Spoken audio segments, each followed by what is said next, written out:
السلام عليكم ورحمة الله وبركاته. اهلا بيكم. ازاي اقدر اعمل في الاكسل باركود بالشكل ده؟ اكتب الكود يديني الباركود بتاعه. تعالوا مع بعض نشوف هنعملها ازاي.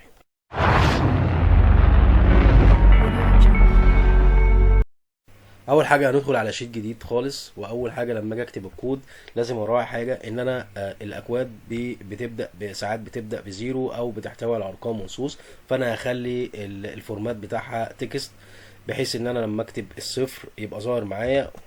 مثلا هكتب الكود ده كده مثلا بالشكل ده، هيظهر لي الزيرو معاه. بعد كده هاجي ادخل المعادله ديت واعمل شيفت كوتيشن كده، اعمل دبل كوتيشن وهفتح قوس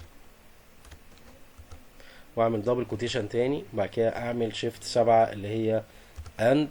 بعد كده اختار الخلية اللي فيها الكود، وبعد كده هعمل اند تاني شيفت 7. بعد كده اعمل دبل كوتيشن واقفل القوس، وبعد كده اعمل دبل كوتيشن وادوس انتر. طيب المرحله اللي جايه بقى اللي هي ايه؟ ازاي احول الرقم دوت لباركود؟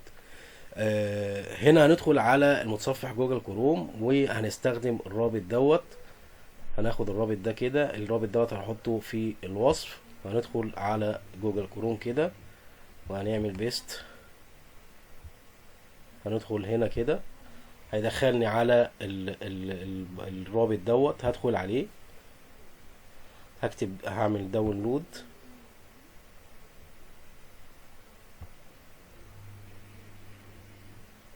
واعمل داونلود هنا كده، هلاقيها هينزل عندي كده على شكل فايل مضغوط اسمه اي دي اوتوميشن. ادخل عليه، افك الضغط بتاعه، واجي عند الاي دي اوتوميشن دي كده،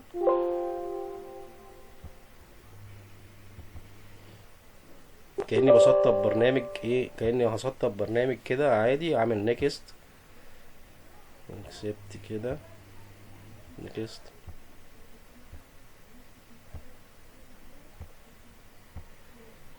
كده. هو نزل عندي واعمل فينش. اول حاجه هعملها ان انا هقفل الاكسلايه بتاعتي. هعمل فايل سيف از واخليها مثلا على الديسك توب. لازم بعد ما اسطب الباركود ده اعمل يعني اقفل الشيت وافتحه تاني عشان الباركود يشتغل. اسميه باركود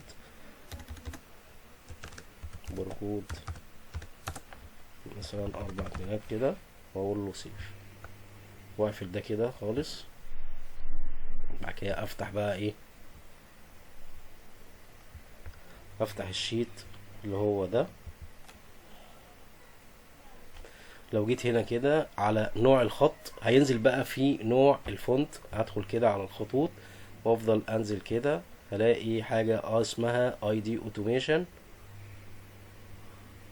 بالظبط اي دي اوتوميشن اللي هو كود 39. واعمل كده هلاقيه يحول لي الكود بتاعي. لو جيت هنا كتبت مثلا برضو كده وعملت دي الكود ده، وهنا برضو لو غيرت الارقام، لو خليت دي مثلا 3 4، هبص الاقي الكود بيختلف معايا بالشكل ده كده. خليها بقى نسقها كده بالشكل ده كده. بس كده خلاص، ده موضوع الفيديو النهارده. ارجو ان يكون الفيديو عجبكم. ما تنسوش دعم القناه بالاشتراك في القناه وتفعيل الجرس عشان يوصلكم كل جديد. شكرا جزيلا لكم، والسلام عليكم ورحمه الله وبركاته.